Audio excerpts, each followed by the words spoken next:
নমস্কার দর্শক বন্ধু, আমি আমার আগের যে ভিডিওগুলো এই ভিডিওতে বলেছিলাম আমাদের তৃণমূল কংগ্রেসের সুপ্রিমো মাননীয় মমতা বন্দ্যোপাধ্যায় এবং তার দল তৃণমূল কংগ্রেস নির্বাচনে পরাজিত হবেন। আমি খুব স্পষ্ট ভাষায় ইফস অ্যান্ড বাটস না রেখে পরিষ্কারভাবে একটি শর্ট ভিডিওর মাধ্যমে আরও ক্লিয়ারলি আমি আপনাদের জানিয়েছিলাম 2026-এর বিধানসভা নির্বাচন এবং 2024-এর লোকসভা নির্বাচন, এই দুটি নির্বাচনে আমি যে প্রেডিকশনস করেছিলাম ভগবান গণেশের কৃপায় তা কিন্তু বলতে পারেন আক্ষরিক অর্থে মিলে গেছে। আমি দুটো ভিডিও লিংক আমার ডেসক্রিপশনস বক্সে রেখে দেব এবং দুটো ভিডিওই আমি এই ভিডিও শেষে ট্যাগ করে দেব, যাতে আমার সত্যতা সম্পর্কে কোনো রকম সন্দেহ না থাকে। এবার আজকে যে কথাগুলো আলোচনা করতে চলেছি সেটি হচ্ছে এবার কি অতকিম, এবার কি হবে। বাংলার রাজনীতিতে এক নতুন মোড় ডেফিনেটলি চলে এসেছে। ক্ষমতার যে পালাবদল হয়েছে, এরপর তৃণমূল কংগ্রেস এবং মমতা বন্দ্যোপাধ্যায়ের ভবিষ্যৎ কি হতে পারে তা নিয়ে আমার জ্ঞান বুদ্ধি মতে আমি যতটুকু বুঝেছি আপনাদের সামনে আমি রাখতে চলেছি।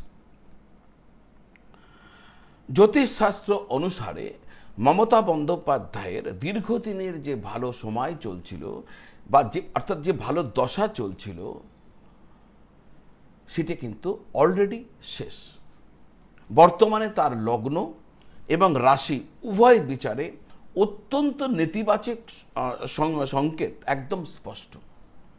আপনারা হয়তো ইন্টারনেটে ওনার কোষ্ঠী নিয়ে অনেক রকম তথ্য পাবেন, কিন্তু আমি বিশ্বাস করি, আমি কেন আমার মতো অনেকেই বিশ্বাস করেন, ওই তথ্যতে বিভ্রান্তি রয়েছে। আমি ওনার জীবনের প্রধান প্রধান ঘটনাবলী এগুলিকে একত্রিত করে বার্থ টাইম রেকটিফিকেশনস করে যে তথ্যটা পেয়েছে তার ওপর বেস করে আমি এই ফলাদেশ আপনাদের সামনে রাখতে চলেছি।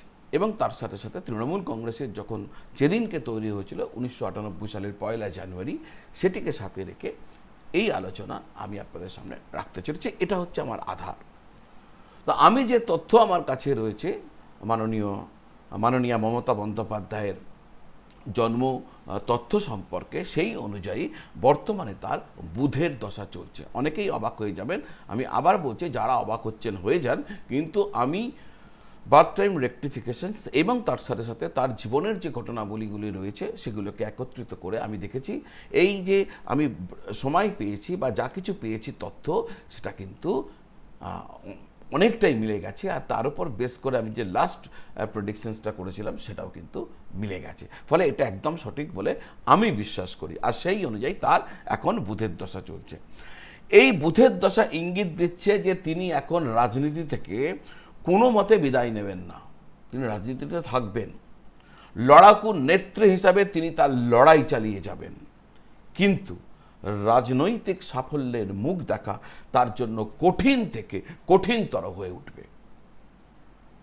উত্তরপ্রদেশে মায়াবতীজির যেরকম অবস্থা বা স্ট্যাটাস রয়েছে, মমতা বন্দ্যোপাধ্যায়ের রাজনৈতিক অবস্থান ঠিক তেমনই হবার সম্ভাবনা কিন্তু আমি দেখতে পাচ্ছি। আমি আবার বলছি, আমি ভুল হতে পারি, কিন্তু আমি যেরকম দেখতে পাচ্ছি সেটাই আপনাদের সামনে রাখছি।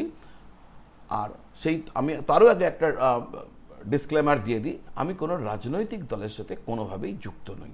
আমি একজন জ্যোতিষ রিসার্চার বলতে পারেন, জ্যোতিষকে ভালোবাসি এমন একজন ব্যক্তি।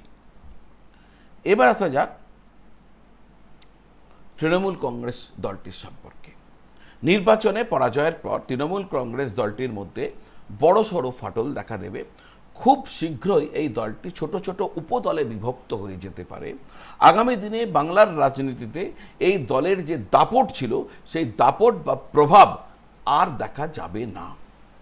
উল্টো দিকে বিজেপি পশ্চিমবঙ্গের রাজনৈতিক অত্যন্ত গুরুতর প্রধান শক্তি হিসাবে নিজেদের পায়ের তলার মাটি আরও শক্ত করবে। আর এর পাশাপাশি আমরা এটাও দেখতে পারবো বামপন্থীরা আবার মূল স্রোতে ফিরে আসছেন, অর্থাৎ বামপন্থীদের আবার মূল স্রোতে ফিরে আসতে দেখব। এবং তার পাশাপাশি নতুন রাজনৈতিক মেরুকরণ বা পুনর্গঠন আমরা বাংলার বুকে দেখতে চলেছি সম্প্রতি, যে সময় আবার আগামী ভবিষ্যতে রয়েছে তার মধ্যে।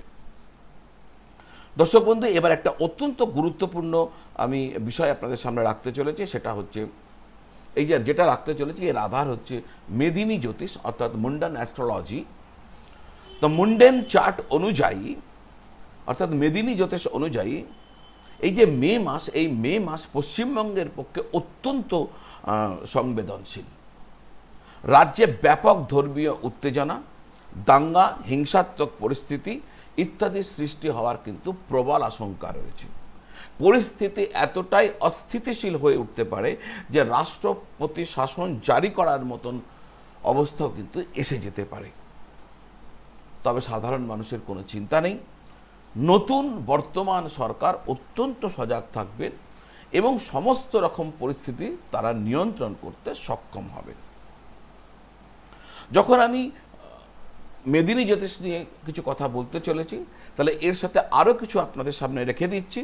সেটা হচ্ছে যে বাংলার আভ্যন্তরীণ যে সমস্যা, সেই সমস্যার সাথে সাথে বৈদেশিক সমস্যাও কিন্তু মাথাচাড়া দিয়ে উঠবে।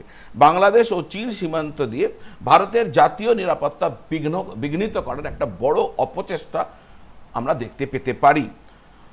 ভারতের শত্রুরা পশ্চিমবঙ্গ সীমান্তকে অস্থিতিশীল করার জন্য এই সমস্ত কাজ করতে পারে। বাংলাদেশের বর্তমান রাজনৈতিক টালমাটাল অবস্থা এবং পাকিস্তানের ক্রমবর্ধমান যে দুর্বলতা, তা আমাদের রাজ্যের ওপর সরাসরি প্রভাব ফেলতে পারে। দর্শক বন্ধু, সময় সব প্রশ্নের উত্তর দিয়ে দেয়। আমি আমার গবেষণা এবং জ্যোতিষতাত্ত্বিক জ্ঞান থেকে আপনাদের সামনে এই তথ্য রাখলাম। বাংলার ক্রান্তি লগ্নে আমাদের প্রত্যেকের সজাগ থাকা প্রয়োজন।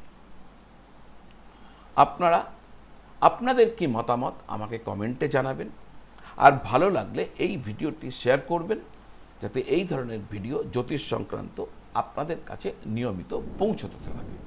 কিন্তু তার সাথে সাথে আরও একটা আপনাদের সামনে যেতে কারণ এখন সারা পশ্চিমবাংলা রামময় হয়ে গেছে। আর রাম এমন একটা শব্দ, এই মাত্র দুটো শব্দ বললেই কিন্তু দেখা যায় 7 জন্মের পাপ নষ্ট হয়ে যায়।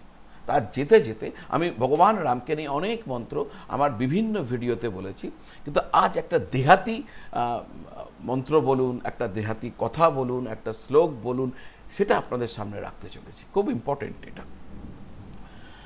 আমি যখন রাস্তা দিয়ে আসছিলাম তখন এক দেহাতি সাধুর কাছ থেকে আমি কয়েকটা কথা শুনেছিলাম, যেটা আমার মনের মধ্যে দাগ কেটে যায় ভগবান রামকে নিয়ে। তিনি বলেছিলেন, তার কথা অনুযায়ী राम नाम लड्डू है और गोपाल नाम घी, दोनों मिला के घोल करके पी, राम कहो आराम मिलेगा, सुबह नहीं तो शाम मिलेगा।